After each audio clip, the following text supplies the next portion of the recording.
માતાજી મિત્રો, તમારા બધાનું હાર્દિક સ્વાગત છે મેલડી સિદ્ધ સાધના ચેનલ ઉપર। તો મિત્રો, આજના વિડીયોમાં આપણે વાત કરવાના છીએ કે ઘરના ભુવા જાતે બનો। આજથી આ જે અઠવાડિયું છે, જે હું શેડ્યુલ આ બનાવવાનો છું આપણી ચેનલનું, એનામાં હું આ અઠવાડિયે આ સાત વિડીયો એવા હું નાખવાનો છું જે જો કોઈ પણ વ્યક્તિએ પૂરેપૂરા જોઈ લીધા તો એમને કોઈ ભુવા જોડે જવાની જરૂર પડશે નહીં। કેમ કે હું તમને એવા રિઝનેબલ અને એવા એક સરળ ભાષામાં એવી એક રસ્તો બતાવવા જઈ રહ્યો છું, જેટલું તમે જો આ જે જણાવું છું તમને આ વિડીયોમાં, જો આટલું ફોલો કરી લીધું, આટલા દેવને પ્રસન્ન કરી લીધા અને આ દેવ જો તમારાથી રૂષ્ટ નથી અને આ દેવમાં તમારી કોઈ ભૂલચૂક નથી, આ દેવ તમારા ઘરે પ્રસન્ન બેઠા છે, તો કોઈ દિવસ તમારા ઘરે દેવ દુઃખ કોઈ દિવસ નહીં આવે। તમારે કોઈ પણ જગ્યાએ જવાની પણ જરૂર નથી, ઘેર બેઠા જ કરવાનું છે અને પોતાના દેવને જ કરવાનું છે। કોઈ અધર માતાજીને કે કોઈ અધર ઈષ્ટદેવને કે અધર કુળદેવી કોઈના માતાજીને તમારે પૂજવાની જરૂર નથી। આજે હું તમને આ વિડીયોમાં એ વસ્તુઓ જણાવવાનો છું જેના લીધે મોસ્ટ ઓફલી આજે હર એક માણસ જેના ઘરમાં દેવ દુઃખ છે એ ભોગવે છે। એનું કારણ એવું હોય છે કે હું જે આજે તમને દેવ જણાવવાનો છું એ રૂષ્ટ હોય તો જ તમારા ઘરમાં દેવ દુઃખ આવે, બાકી આવે નહીં। તો ચાલો મિત્રો, વિડીયોમાં બન્યા રહેજો। મારી વિનંતી છે કે વિડીયો ઉપર નવા હોય તો અંત સુધી જુઓ અને વિડીયો ગમે, જાણકારી ગમે તો શેર કરવાનું ભૂલતા નહીં તમારા મિત્રોને। તો ચાલો મિત્રો, સૌથી પહેલાં તમને જણાવી દઉં કે ઘરમાં દેવ દુઃખ ક્યારે આવે, ઘરમાં અધર જે બહારના દેવ ક્યારે પ્રવેશે, દેવ દુઃખ ક્યારે આવે, તો આજે આપણે એ જાણવાના છીએ। તો મિત્રો, તમે એક કહેવતમાં સાંભળ્યું હશે કે ઘરનો દીવો ઉજળો તો વેરી દુશ્મન ઓધળો, બરાબર? આ ઘડિયાની કહેવત છે, અમારા GJ2માં આવી ભાષામાં બોલાય કે ઘરનો દીવો ઉજળો તો વેરી દુશ્મન ઓધળો। એટલે આનો મિનિંગ એમ થાય છે ભાઈ કે જો સુધી આપણા ઘરના દેવ પ્રસન્ન હશે, આપણા ઘરના દેવ જાગૃત હશે, આપણા ઘરના દેવનો દીવો ઉજળો હશે, ત્યાં સુધી બહારની કોઈ પણ માથાભારી શક્તિ હશે, દિવ્ય શક્તિ હશે, તંત્રવાળી માતાઓ હશે, મેલી વિદ્યાઓ હશે, એ તમારા ઘરનો, તમારા ડેલીનો ઉમરો કોઈ દિવસ અળંગવાની નથી। તો આજે હું જણાવું છું કે તમારા ઘરમાં તમે શું ફેરફાર કરો, શું તમારે માતાજીને કહેવાનું છે, શું માતાજીને કરવાનું છે, જેના લીધે તમારે કોઈ પણ જગ્યાએ જઈને માથું નમાવાનું નથી અને કોઈ પણ જગ્યાએ તમારે રવિવાર કે મંગળવાર પણ ભરવાના થતા નથી એમ। કેમ કે હું એટલું માનું છું કે જ્યાં સુધી ઘરના દેવ રૂષ્ટ હશે, ઘરના દેવ પ્રસન્ન નહીં હોય અને ઘરના દેવ તમારી સહાયતા નહીં કરે, ત્યાં સુધી દુનિયાની કોઈ પણ દેવ હશે એ તમારા પડખે ઊભી રહે નહીં। કેમ કે બહારની માતાઓ એટલે માસીઓ કહેવાય, બરાબર? એ ખાલી કોણ વેધવાનું કામ કરે ભાઈ। માતાજી જે ઘરના હોય, આપણા હોય, એ જ આપણી રક્ષા અને રખોપા કરે। તો તમારે કયા કયા દેવ પૂજવાના છે, કયા કયા દેવને શું કહેવાનું છે અને કઈ રીતની ભક્તિ કરવાની છે, હું તમને આજે જણાવવાનો છું।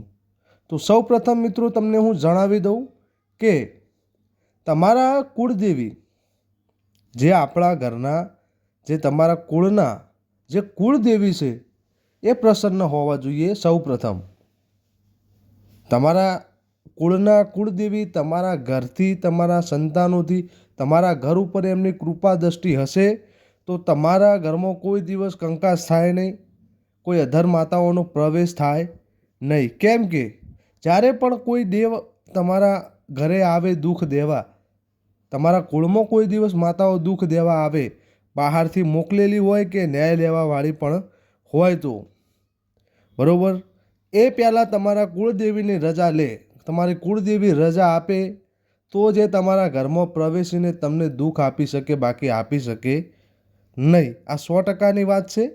આ ઘણા બધા કોઈ જણાવતું એટલે નથી કે મિત્રો અત્યારે ભુવાપણે બધાએ ધંધો બનાવી દીધો છે, બરાબર. એનો જો આવી બધી જાણકારીઓ બધા આપી દેશે તો એમના ધંધાઓ બંધ થઈ જાય, બીજી કોઈ વાત છે નહીં. હું પોતે ભુવાજી છું, હું પોતે સેવક છું, પણ હું એમ ઈચ્છું છું કે આપણે કોઈને મારીને જીવવાનો તો કોઈ અધિકાર છે જ નહીં, એવું ભગવાન માતાજીએ આપણને કીધું છે નહીં, બરાબર. એટલે આપણા કુળદેવી જો તમારા પ્રસન્ન હશે તો કોઈ દિવસ કોઈ પણ દેવનું દુઃખ તમારા ઘરે આવશે નહીં.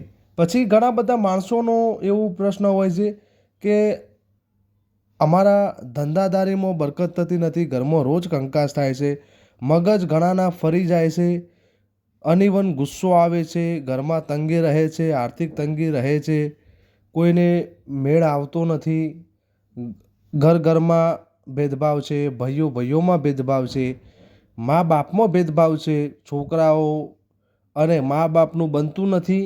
હવે સમજાતું નથી કે કોણ સાચું અને કોણ ખોટું. બધા અમુક જગ્યાએ જઈએ એટલે બધા માણસો ભુવાજી એવું કહે છે, સેવકો એવું કહે છે કે તમારા ઘરમાં દેવ દુઃખ છે. તો આ સાચું છે કે ખોટું? તો મિત્રો હું તમને જણાવું કે ઘરમાં કંકાસ થતો હોય, લડાઈ ઝઘડા થતા હોય, આર્થિક તંગી રહેતી હોય તો સૌ પ્રથમ તમારા પૂર્વજો જે છે, પૂર્વજો જેને કહેવાય આપણા વડીલો હતા, એ મૃત્યુ પામીને જો દેવ બન્યા હોય, પૂર્વજો બન્યા હોય તો એની તમારે સંભાળ લેવાની છે. જો આ તમે પત્તો લગાવી દેશો, આટલું માનશો તો તમારા ઘરમાં પ્રેમનો ભાવ રહેશે.